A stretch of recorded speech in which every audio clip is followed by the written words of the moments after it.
Lights burn late in the Daiichi building in Tokyo, headquarters of United Nations Command, as General Matthew B. Ridgway, heading the forces of the 14 participating nations in Korea, considers military terms under which a ceasefire might be negotiated. The general is authorized to act for the United Nations in a meeting already agreed upon by Red leaders who suggest Kaesong, just south of the 38th parallel, as the conference spot. Even as General Ridgway attempts to speed the date of meeting, the scars of a year of bitter warfare and the scourge of disease spread over the peninsula.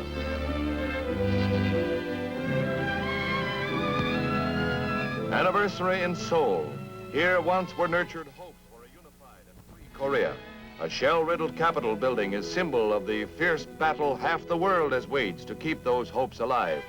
While men seek desperately for a peace formula, the struggle goes on grimly as troops stand to arms and the world prays.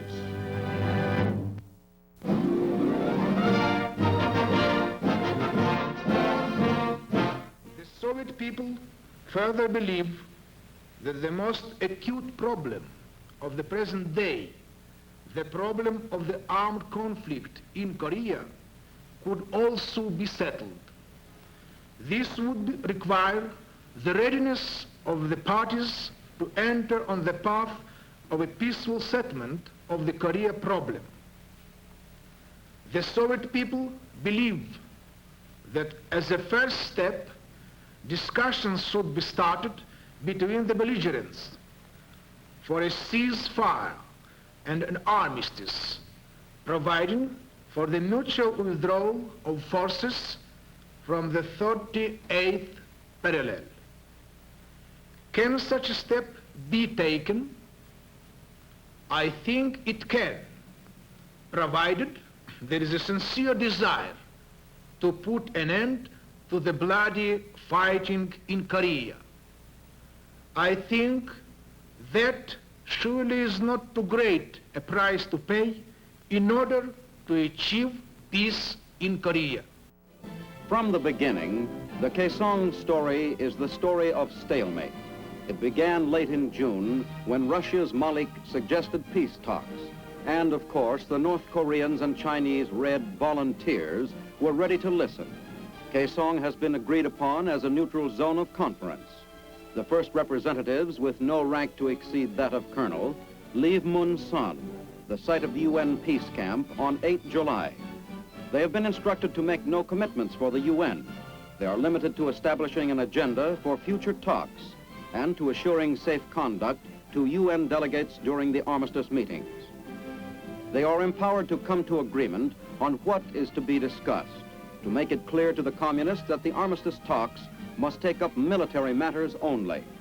With this program and these limitations clearly understood, the helicopter bearing the general's representatives takes off from Munsan.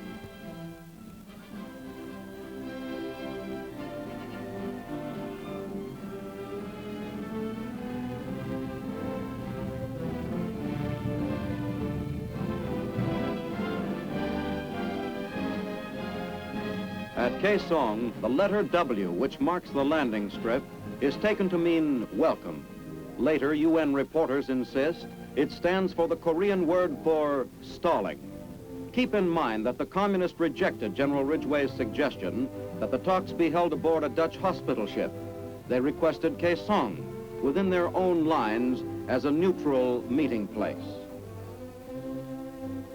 Nevertheless, the UN negotiators follow their host to the courtyard with open minds.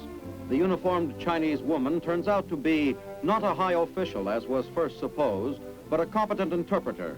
She was the only uniformed woman they saw. The town of Kaesong gives the impression of peace and tranquility.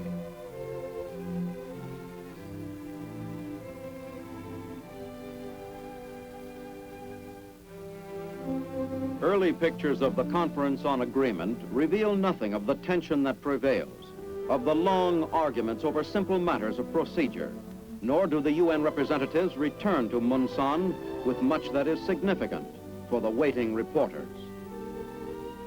Their attitude, their poker faces, seem to say only, wait and see. But it was later learned that during that first conference, and the one of 11 July, the communists took pictures of UN representatives being stopped at roadblocks by armed Reds. Those pictures, widely distributed throughout Asia, suggested that vanquished UN forces were seeking peace from their victorious enemy. Totally unaware of this, Admiral Joy leaves Munsan for his first meeting with the North Koreans and representatives of the Chinese communists, who have given up the pretext of being volunteers and do most of the talking.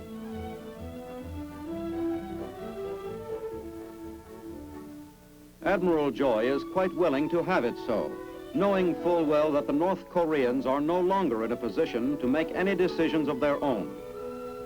The communist negotiators arrive with an attitude of arrogant overconfidence.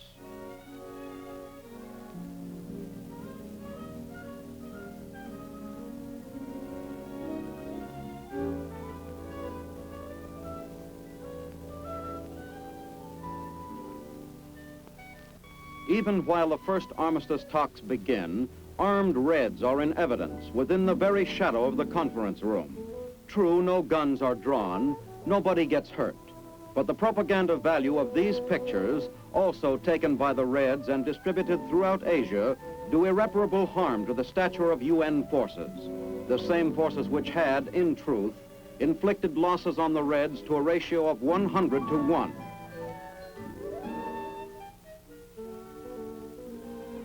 However, the first conference ends without incident, without too much friction, but certainly without decision. Admiral Joy could only say the talks would continue so long as there was the slightest hope for agreement.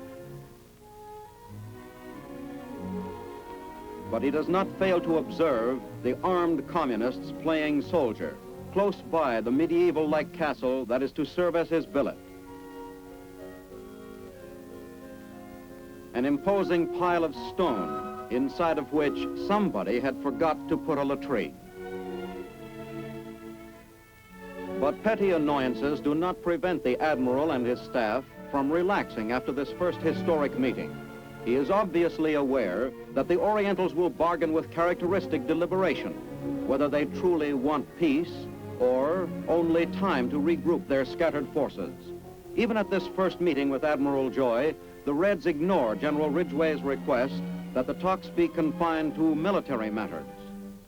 But when Admiral Joy and his staff return to Munsan, the door to peace is not slammed shut.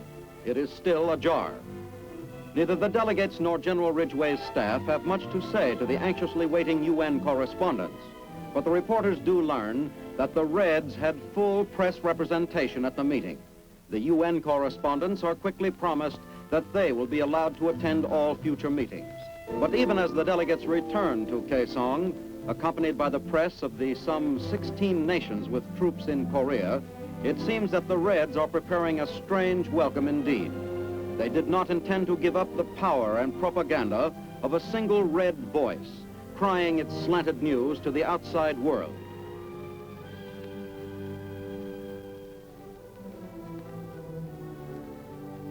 Already in the hands of Chinese communists was ample evidence by word and picture of how the Reds had distorted the news from Kaesong.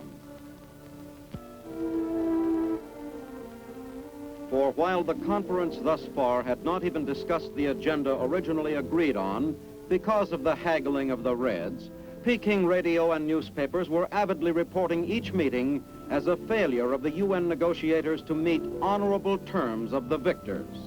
This impression had to be corrected.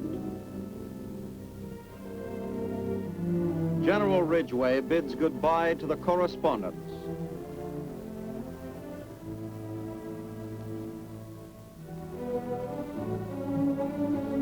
The general makes sure that all of them have availed themselves of the opportunity to report the true situation at Kaesong.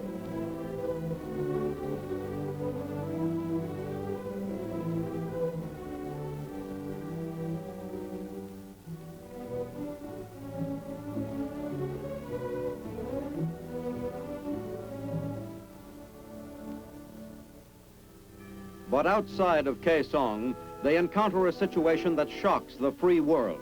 The reporters are met and stopped by armed Reds. This commissar of press relations is telling the correspondents of 16 United Nations that the world will hear of the armistice talks through the truthful communist press. Not in the history of modern ceasefire negotiations has there been such a crude breach of international law and ethics. The communists are anxious to have the rest of the vehicles continue without the newsmen, but UN officers refuse to break up the convoy. Further discussions fail to resolve the problem. The red refusal to pass the complete convoy is relayed back to Monson. The convoy is instructed to return if not passed by 0930. At the 0930 deadline, the vehicles turn around and head for Monson.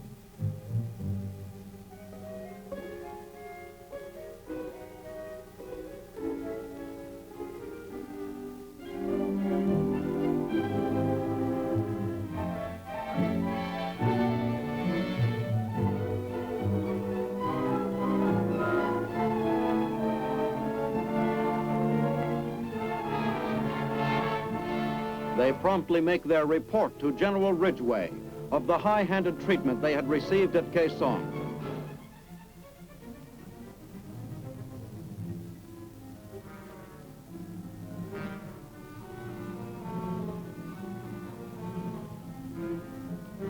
The General's decision is immediate and decisive. Within a short period of time, the world was receiving General Ridgway's ultimatum from the lips of his aide, General Allen. This is Brigadier General Frank A. Allen, Jr., United States Army, Chief of Information, United Nations Command, Advanced Camp in Korea, broadcasting a message from General M.B. Ridgway, Commander-in-Chief, United Nations Command, to General Kim Il-young. Since the first meeting at Kaesong, your delegation has placed restrictions upon the movement of our delegation. It has subjected our personnel to the close proximity of your armed guards. It has delayed and blocked passage of our couriers. It has withheld its cooperation in establishment of two-way communications with our base, even though it agreed to do so immediately. It has refused admittance to the conference area of certain personnel in our convoy, which I desired, and for whose conduct I stated as I assumed full responsibility. The extension of the present recess and the delay in resuming the conference of our delegations is solely due to these unreasonable and unnecessary restrictions against which my representatives have repeatedly protested. The assurances which I require are simple and few. They include as primary prerequisites the establishment of an agreed conference area of suitable extent, completely free of armed personnel of either side. Each delegation must have complete reciprocity of treatment to include complete and equal freedom of movement to, from, and within the agreed conference area, and complete and equal freedom at all times in the selection of the personnel in its delegation party to include representatives of the press. I therefore now propose that a circular area with its center at approximately the center of Kaesong and with a 5-mile radius be agreed upon as a neutral zone.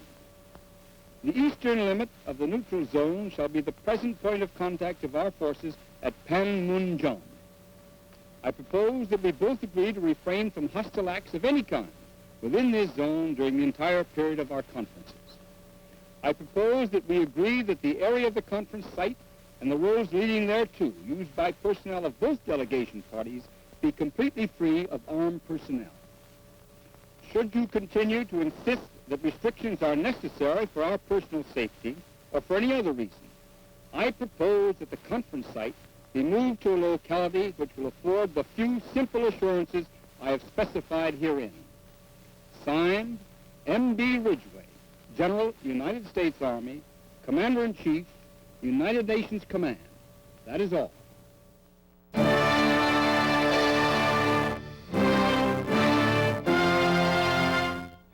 The communist bluff has been called. The General's terms are quickly accepted without argument. On 15 July, the armistice talks are resumed. The UN delegates return to Kaesong with a full complement of reporters, radio equipment, and cameras.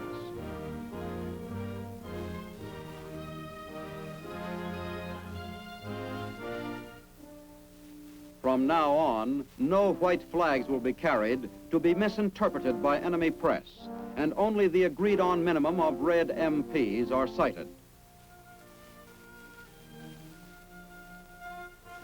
Although the Reds attempt to belittle the controversy that stalled negotiations, the UN delegation is relieved of the tension created by the ominous presence of the Reds' submachine guns. The inscrutable communist delegates give no indication that they have been caught red-handed trying to pull a fast one. Admiral Joy is hopeful of progress now, since the Reds have made their first definite concession.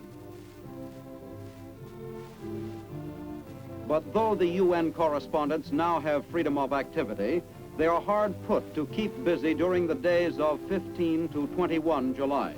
The conference produces little that is newsworthy. There is, however, one happy result. For the first day within 53 weeks of fighting, 24 hours pass in which not one U.S. soldier is killed. It seems evident now that at least the communist reporters and cameramen are ready and anxious to be friendly. Another conference ends with the Reds insisting that the military demarcation line must be at the 38th parallel, and they insist on discussing political matters that must be left to the UN Assembly.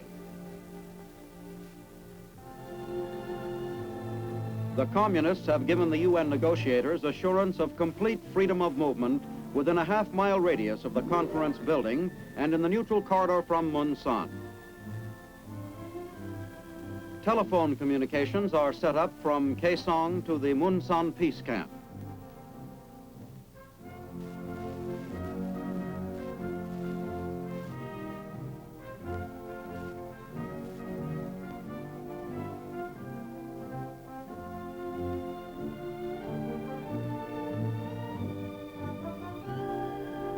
To ensure reliable radio communications, North Mountain near Seoul is selected as the site for the construction of a relay station.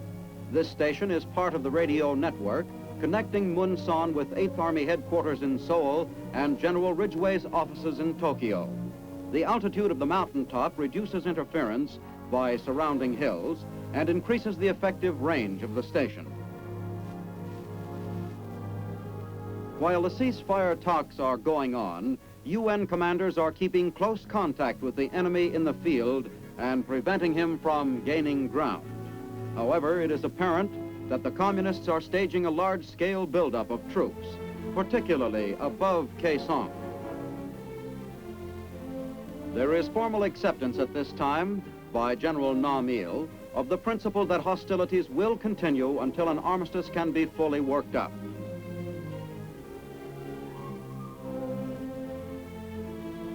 These armed Chinese being chased from the conference area are forerunners of more who will later march through Kaesong and cause still another ultimatum.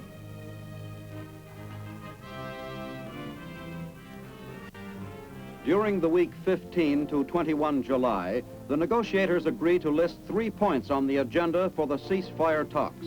1, the physical details of stopping the fighting. 2, the definition of the ceasefire line. 3, safeguards against resumption of the fighting. The Reds also want to list another topic, to wit, the withdrawal of foreign troops from Korea. Admiral Joy refuses to accept this as part of the agenda. After 12 days, the talks in Kaesong were deadlocked over the issue of a ceasefire line. Then the communists broke off the talks. In the fall, they were resumed at Panmunjom.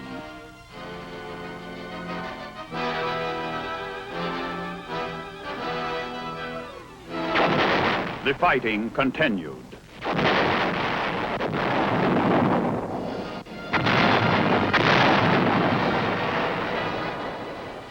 Materials were expended daily and nightly in prodigious amounts.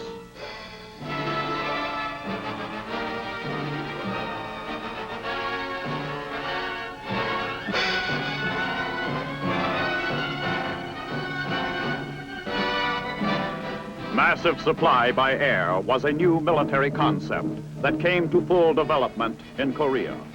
Airlift and airdrop techniques became a major means of supply in a large-scale combat situation.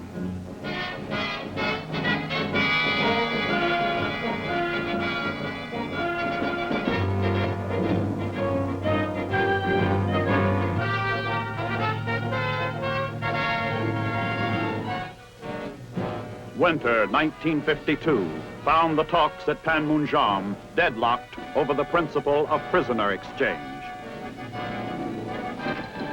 While back and forth along the twisted length of the main line of resistance raged the bitter hill battles.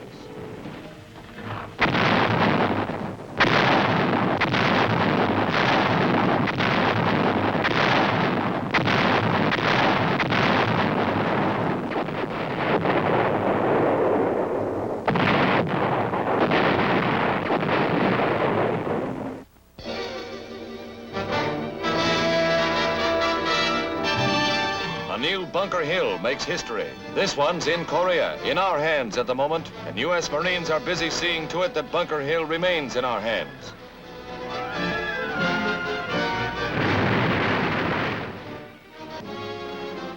Enemy bunkers on Bunker Hill get a going over from grenades as the Leathernecks close in for the kill. A dose of their own medicine slows them down, but only temporarily.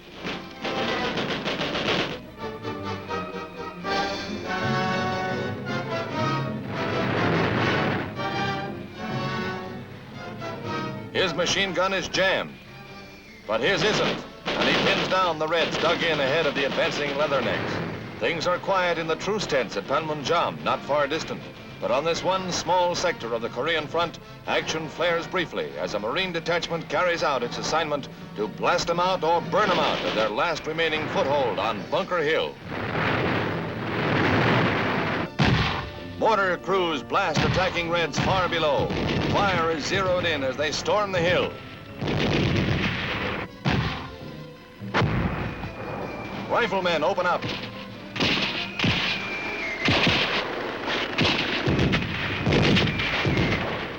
The strategic position has changed hands 6 times in bitter fighting. Autogyros shuttled to and from the fighting front, removing wounded and taking them to a UN hospital ship. Prompt evacuation of casualties by helicopters is credited with having saved thousands of lives during the 2 years of the Korean conflict. Once aboard, the wounded receive care comparable to the most modern hospital in the land. And defense of the present-day Bunker Hill keeps medical corpsmen on the alert 24 hours a day. Some of the less seriously wounded make it on foot. Movie star Audrey Totter is a surprise visitor to the Mercy ship and does her bit toward raising morale as she makes the rounds of the wards, bringing a breath of home.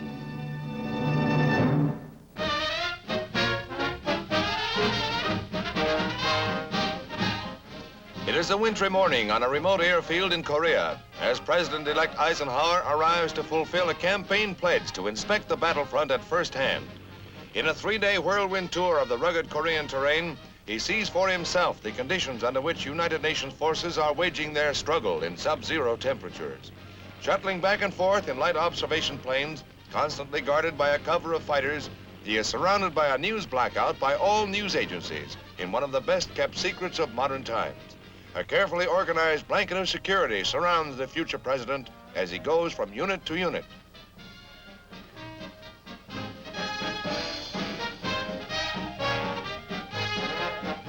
Accompanying him on his tour is General Mark Clark, Supreme Commander of Allied forces in the Far East, who is welcomed by his top commanders.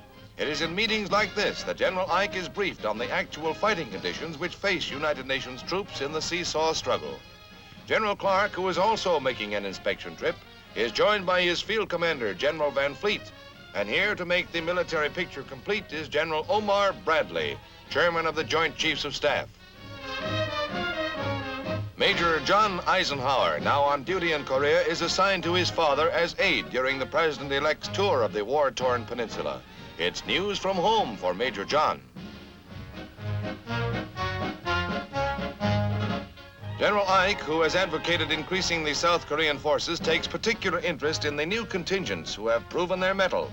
In the welding of an international army, the general is an experienced observer as he moves up and down the ranks of soldiers from 18 nations. And as always, he displays his interest in all soldiers, regardless of rank.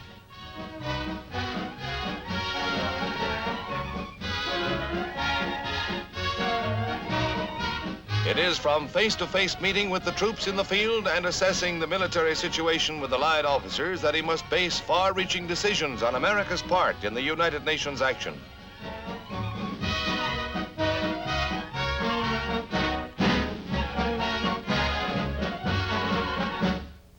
Time out from the fighting is taken for a full-dress review by UN units in the General's honor as he takes the salute. Here he sees the hard core of the multinational allies who have for 2.5 years withstood the onslaughts of North Koreans and Chinese 3 times their number. Here he sees for the first time since World War II an international army of free men determined to remain free. But here's time out for chow, and General Ike sits down with GIs for some pork chops fresh from the field kitchen. And he proves that he hasn't forgotten how to snaffle the sauerkraut.